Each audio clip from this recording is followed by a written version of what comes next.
Assalamualaikum warahmatullahi wabarakatuh.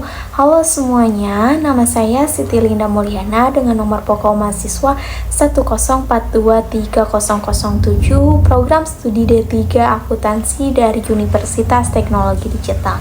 Nah, kali ini saya akan menjelaskan tentang materi siklus akuntansi dana desa.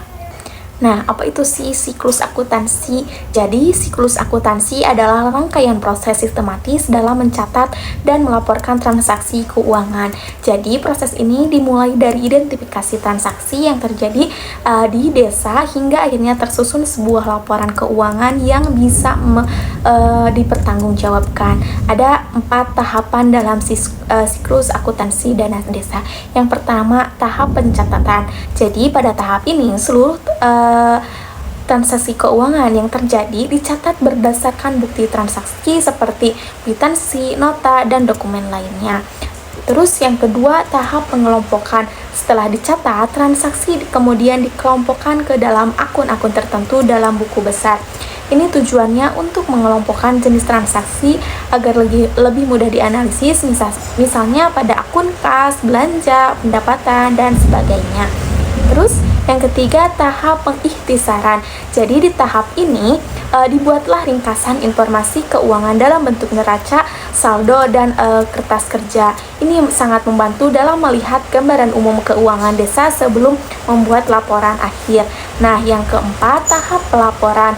Jadi di tahap terakhir ini adalah proses menyusun laporan keuangan yang terdiri dari laporan realisasi APBD desa, laporan kekayaan milik desa, dan catatan atas laporan keuangan.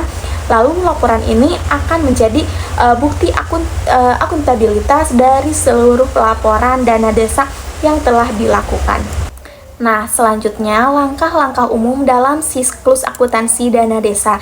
Jadi setelah laporan keuangan disusun, langkah selanjutnya adalah menyampaikan laporan kepada pihak yang berwenang dan berkepentingan, yaitu pemerintah daerah atau Pemda, masyarakat desa, dan lembaga pemeriksa keuangan. Kemudian dilakukan evaluasi melihat apakah pengelolaan keuangan sudah sesuai atau masih perlu diperbaikan. Untuk evaluasi ini juga menjadi bagian upaya perbaikan tata kelola keuangan untuk desa ke depannya. Lalu untuk persamaan dasar akuntansi dana desa, rumus yang digunakan untuk mengetahui posisi keuangan desa adalah aset sama dengan kewajiban ditambah kekayaan bersih ditambah surplus atau defisit ditambah silpa atau sikpa. Untuk silpa adalah sisa lebih pembiayaan anggaran, sedangkan sikpa adalah sisa kurang pembiayaan anggaran.